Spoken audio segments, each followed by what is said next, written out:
I take great pleasure in bringing you a special on one of India's topmost film stars, Amitabh Bachchan. The latter half of 1982 has been the most crucial period in his life, as he was involved in a near-fatal accident which occurred during the shooting of an action sequence in Bangalore, India. In spite of having seen the rushes, it is still unknown as to whether it was the blow or the fall he had after being hit that put him into the intensive care unit for 2 months. After 3 days of excruciating pains, he was flown to Bombay from Bangalore. As soon as the plane landed in Bombay, the entire airport crowd, we believe, rushed into the aircraft and blocked both exits. This was about 2 or 3 in the morning. It apparently took about 2 hours before they could get Amitabh, who was under sedation, out of the plane and into the ambulance. Amitabh himself had to have several operations as his condition kept deteriorating. His fight for life was devastating.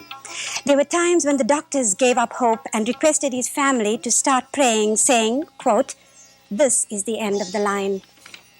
By the grace of God, Amitabh Bachchan, who had all the necessary facilities at his command, survived and is today hale and healthy and back to work in full swing. Anybody else with lesser resources might not have survived. You'll hear more about this during the course of the interview. Amitabh Bachchan is grateful to be alive and ready to look at the world with the revised perspective of a man granted a second lease of life. Now over to Chandrasekhar and Amitabh in Madras, India. We're delighted to be in the company of the greatest star idol from India, who is now described as a phenomenon in the Indian film industry in terms of his popularity and its impact in the community. Your favorite, loving Amitabh Bachchan.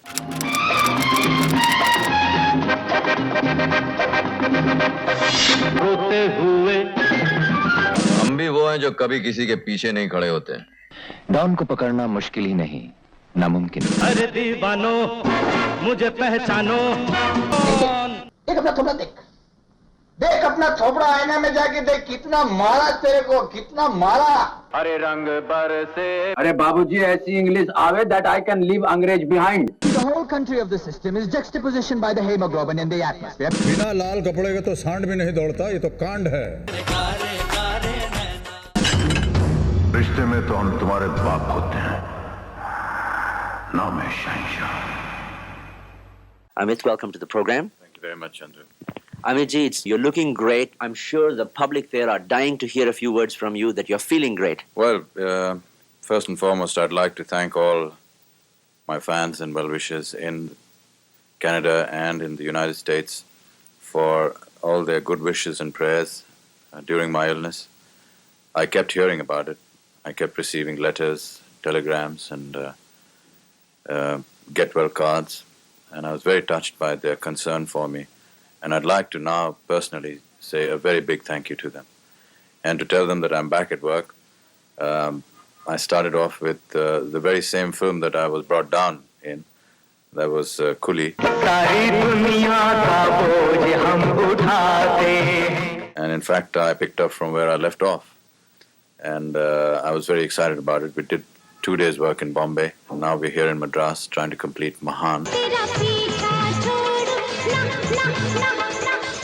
I have never seen such unanimous concern in not only in the film industry but in other circles. Like, you have become a real phenomenon. In other words, people adore you. People love you for what you are. And in fact, it's not just the movie image, but people were genuinely concerned about you when you were in the hospital. How do you feel about this, real phenomenon? Well, I can't really explain. It was happening all over the country, and it was happening in Indian communities abroad as well. I don't know. I think it's perhaps due to the fact that they realized that I was one person who'd been up to God and back. But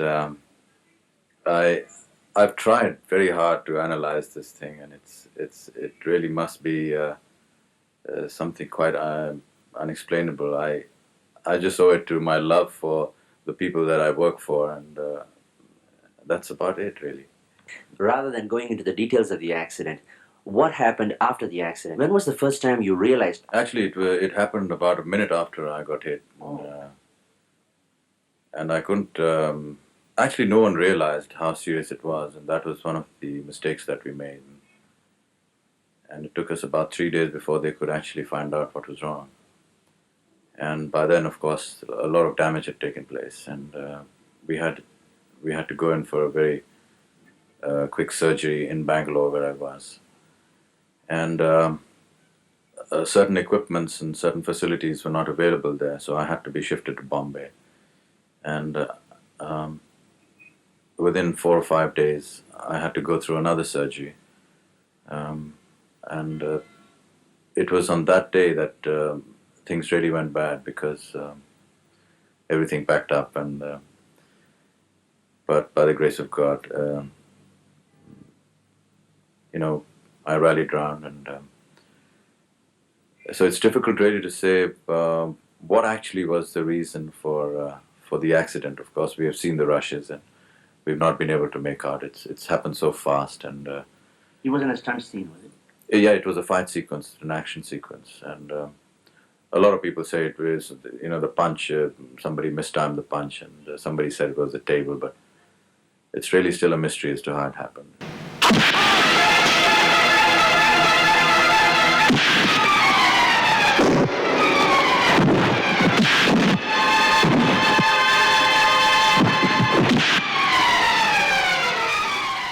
I'm so glad by God's grace that you recovered from that, and that is the most important thing for people. Here is a delightful glimpse of this outstanding performer in action from a variety of roles that he has performed in some of the biggest box office motion picture hits in the history of India.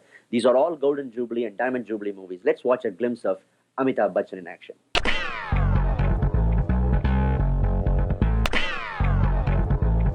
Habibullah तुम्हारा कानून का मुजरिम होने से पहले हमारा कौम का मुजरिम है, हमारा मुल्क का दुश्मन है। डॉन का इंतजार तो 11 मुल्कों की पुलिस कर रही है। उंगलियां मिस्टर मैकनेली, ये अंधों की आंखें हैं, गूंगों की आवाज।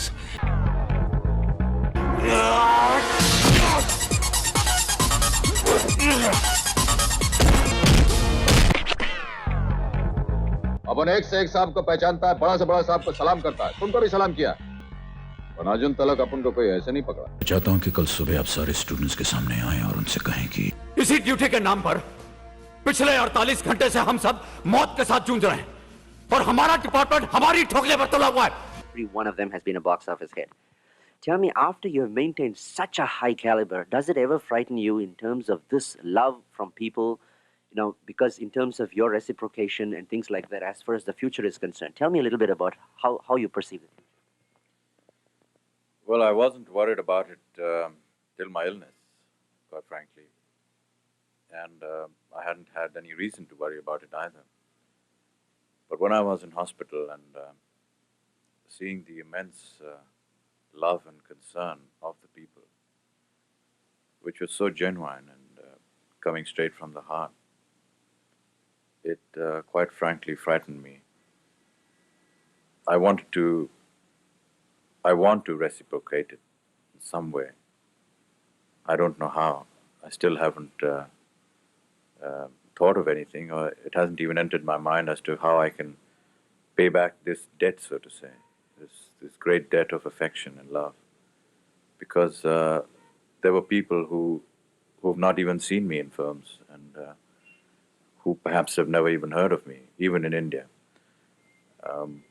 who came forward and were praying and offering their prayers to not only to a religion which I belong to, but to alien religions as well. I mean, it was, they were praying in churches and in mosques and in gurdwaras and in temples, and it was really quite unbelievable. I went down to Tirupati, and on the way I stopped at a few other temples, which were in fairly remote areas, and I was surprised to hear from the Pandit who was giving me the blessings after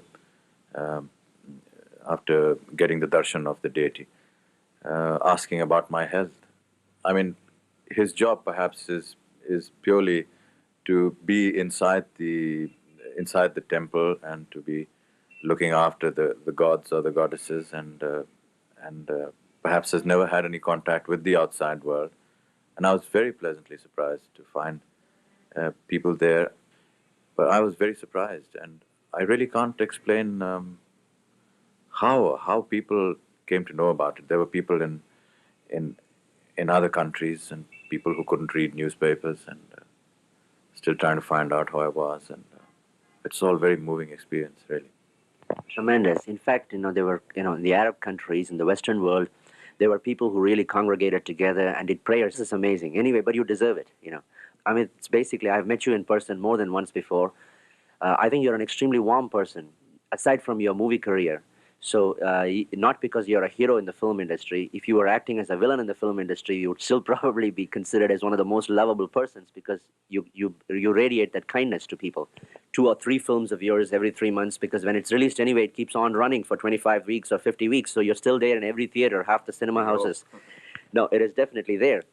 But what they have said is that they feel a man of this caliber has to be more closely involved with the public in the long run. So they all wish you would get involved in politics. Tell me, have you ever considered, because N.T. Ramarao was a film figure in Andhra Pradesh, has gone into politics, and Mr. M.G. Ramachandran did it 15, 20 years ago in the state of Madras.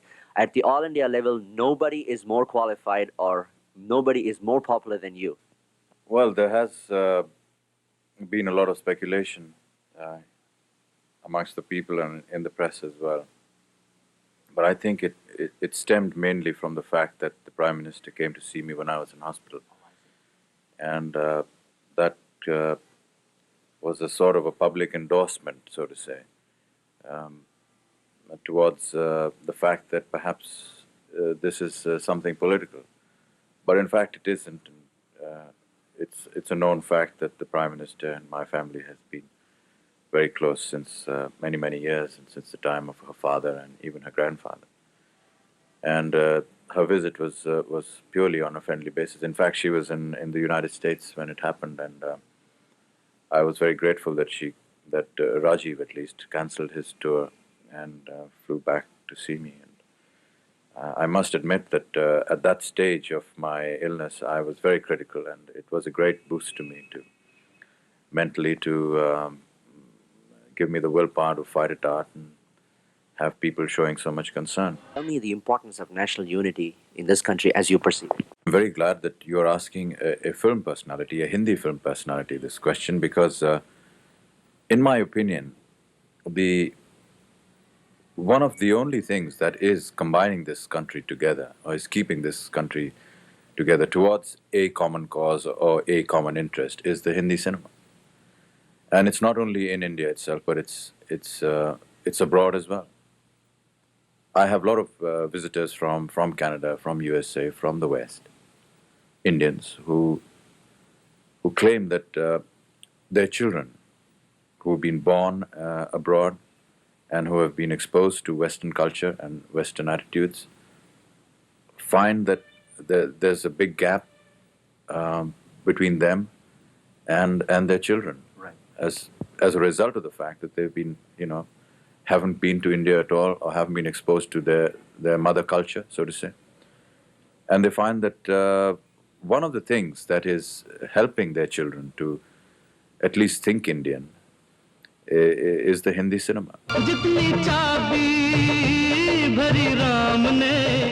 They're being exposed to a particular kind of culture, and the Hindi cinema it tries its best to at least expose something of it, if not all of it, in as pleasant a way as possible. And I would like to feel very proud of the fact that I'm a member of this fraternity that is actually involved in producing films which in some way or the other is providing a kind of unity in the country and abroad amongst the Indians. That's beautiful. In fact, you're very humble when you say you're proud to be a member of this fraternity. I think you're one of the pioneers in this fraternity right now, particularly in terms of the following that you've had, because you are one person who is unequivocally sort of famous, endorsed from Cape Comorin to Kashmir and from the banks from Calcutta to Bombay. So across the country, in every province, because India being a multilingual nation, multi-religious nation, by virtue of the fact that every person, no matter what language they spoke in India and what religion they practiced, they have endorsed you as an outstanding person in the film industry. Amitabh Bachchan had a delightful reception when he came back from the hospital. Let us find out how Mr. Bachchan was received when he was on his way home in Juhu. Now back to Toronto, where Jaya in the studio will explain this delightful occasion. The public and press in Bombay anxiously looked forward to the day when Amitabh Bachchan would be discharged from the hospital. Amitabh lives in Juhu Vile Pale scheme, a neighborhood in Bombay where many film personalities live. On the day he was discharged, people gathered on both sides of the main road in Juhu carrying welcome banners and posters. The print media, radio and television seemed to have given him the due respect he deserved. A crisis can sometimes change one's whole outlook on life. Was Amitabh Bachchan's accident a crisis? Back now to Chandrasekhar and Amitabh Bachchan in Madras, India.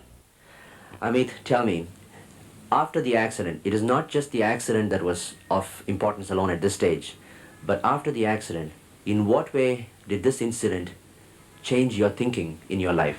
What really is important is the lack of medical facility after I was injured.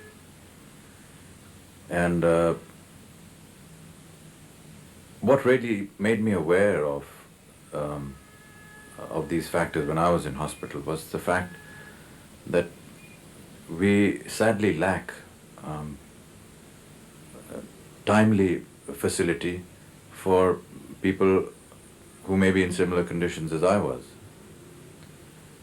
And I find that we have the brains and we have the talent amongst us to cope with any emergency, but we lack in facility, we lack in equipment and perhaps finance to set up this equipment. There was, when I was in hospital, there was help coming from every quarter. But I want to say, in all immodesty, that there was help coming from abroad. There were doctors flown in from London. Every day there was medicine coming in from Singapore and England and America, because I had the financial capacity to cope with that. But what if it wasn't me? What if it was an ordinary poor man on the streets who was in a similar condition? Would he have been able to afford this kind of treatment? And had he not been able to afford it, what would have been his end? And that was one of the things that was most distressing. There was a girl, I remember, in Breach Candy with me. She was about 3 years old. She'd been admitted for gangrene in her lower portion. And one of the doctors that was attending on me came and asked me that, there are medicines coming in for you every day from England. Do you think it's possible for you to get a particular medicine for this patient, this little girl who's almost certainly going to die because it's reached a stage where we can't cure it now? And I said yes, medicines were coming in every day, and we got the medicine for her the next day. And she was cured and she went home after 3 days. And I was very happy for her. But what distressed me was the reaction of the mother of this girl when the doctor went and told her that, look, we are going to try out a new medicine which is being flown in for you. And she wasn't worried about, about her child or about how it's coming or who's getting it for her. She just said one thing. She said, whoever it is that's getting this medicine for me, or wherever it's coming from, don't tell me the cost of this medicine because I won't be able to afford it. Don't ask the person to tell me to pay up for this medicine because I can't afford to pay. And that was really depressing. I mean, how many millions of people are actually going through all this in our country? ये अंधा कानून है, ये अंधा कानून है. We often make emotional statements following a crisis, and once time passes, we tend to forget and try to diffuse the impact of our painful experiences. Rather than take a philosophical look at the past, Chandrasekhar explored with Amitabh what concrete steps he intends taking to help the needy and relatively less fortunate who may be in dire need of medical aid in India. One of the things that I would like to do is I would like to institute a lot of charitable associations where we can go about collecting funds, and even if I'm able to put up a very small unit and perhaps save even a single life of someone who's been in the same boat as I have, I would feel very satisfied. We've been conducting these shows, as you talked of, in America, in West Indies, and and abroad, and I'd like to do that in India for a charitable cause, collect the money, and try and get in foreign equipment and mobile units, perhaps. I don't know what it is, but something, you know, just to even if it means saving a single life in the millions of people that are suffering in this country. This was one of the points that that came out very strongly, and the other, of course, was a tremendous faith in the unknown. I don't call myself a religious fanatic, but I've always had some kind of a belief in the unknown, and I don't think that I'd be wrong in saying that I was one person that can very strongly talk about this, because apart from the very good medical attention that I got, it was eventually, I feel, the millions of hands that went up in prayer from so many of my admirers and well-wishers. And even the doctors, as a matter of fact, had at one stage told my people to pray, because that was the inevitable thing to do. And I don't think that there's anything wrong. I don't want to propagate that everyone should become religious and become very fanatic about their beliefs in God and whoever it is, be it a church or a mosque or a temple.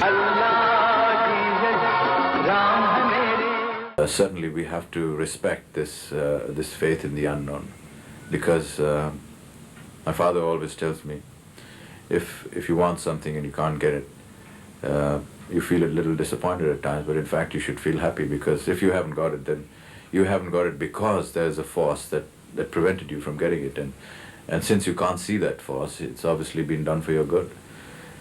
So if you want something and you can't get it, it's not always wise to be unhappy about it, because you may have put yourself into a condition which you were unaware of, and that something was guided by a force which is unknown to you. And that's all that really, it just strengthened my belief in, I won't say God, because I don't want to pinpoint it on something, but strength in certainly in a force that is unknown to us, and we have to respect that. Beautiful. Tell me a little bit about your father. My father is a greater phenomena than you think I am. He is a very distinguished literature. He's a doctorate in English literature from Cambridge. And he writes in Hindi, and he has over 60 or 70 publications of his. And he is one of the greatest poets in this country. And his works have been translated in many languages, in English, in Bengali here, in some of the South Indian languages, in Russian. And many years from now, when I shall no longer be what I am, which is unlikely. Well, let's play safe. It's not likely that people are going to be loving me and admiring me as much as they are now, say from another 5 or 10 years from now. But I know that for the next 100, 200 years, my father will still be admired and for his works, because his works are more important and they're more immortal than what I ever will be. कि अग्निपथ अग्निपथ अग्निपथ वृक्ष हो भले खड़े हो बड़े हो घने एक पत्र छाह भी मांग मत मांग मत मांग. Amit, as a child, in other words, did you look up to him in terms of certain examples? Well, I was very fortunate that my upbringing was in the best of hands, really. My father came from an Orthodox family, and my mother was the exact opposite. She's a Sikh, and her father was a bar at law. This is I'm talking of the 1920s, which at that time was an absolute rarity. And she was educated in a convent and, very westernized thinking. So what I got was a little bit of both. And I'm very fortunate to have had parents like that. My father has always been a rebel in his thinking, in his writings. He has always tried to break the convention, and a lot of his rebellious nature, I feel, comes out in me in some of my performances when people try to analyze why I'm always playing the rebel. I think it's just an unconscious outlet. Other than that, I'm very happy that I am the son of my parents. Beautiful. He mentioned about being the rebel. Here is a delightful segment of this great actor in action, Amitabh Bachchan as a rebel. इसे अपनी जेब में रख ले Peter. अब ये ताला मैं तेरी जेब से चाबी निकाल कर ही खोलूंगा. जब जब इस धरती पर कंस ने जन्म लिया है, उसका सर कुचलने के लिए कृष्ण भी पैदा होता रहा है. सुना था जेल की हवा मुजरिमों को सुधार देती, लेकिन तुम साले गधों को तो बातें नहीं लाते सुधारेंगे. हिलता काय को है? जब मां ने इसे बहू मान लिया है, भगवान ने इसे स्वीकार कर लिया है, तो इनकार करने वाला तू कौन? आपने अब तक जेल की जंजीरों और सलाखों का लोहा देखा है जेलर साहब, कालिया की हिम्मत का फौलाद नहीं देखा. We have first multicultural television station where people from all around the world do programming under one family group. People maintain their heritage in the Western world, yet they mix with the local society as well. What do you think of a station concept like this? I think it's a tremendous idea, especially since the world is, not only the world, but all of us living inside this planet are drifting away from each other. To have someone actually trying to combine us is a great idea. I'm very happy that this is happening where it is happening. And it has all my best wishes. And if in any manner you feel that I could contribute to this unity at any stage, I would very willingly do that. Amit ji, that's fantastic. Amit, it's been a real pleasure having you on the program again with us. Just for the benefit of viewers, from time to time we will be following this great man and we will bring you updated segments in terms of the new ventures that he is getting involved in as far as the contribution to the film industry is concerned. We haven't had a celebration like this in any other part of the country, and that makes film industry very, very honorable and very commendable. You give us so much dignity and respect, and that is more than anything that any artist can hope for. I really want to compliment all of you for this wonderful effort that you've done. And as I said, it's not been done anywhere else in India. And we feel so proud to be a part of this fraternity. Thank you so much. You have been absolutely a great sport, and it's been a pleasure meeting you again. Thank you very much, Chandra. I wish your station all success. Thanks very much.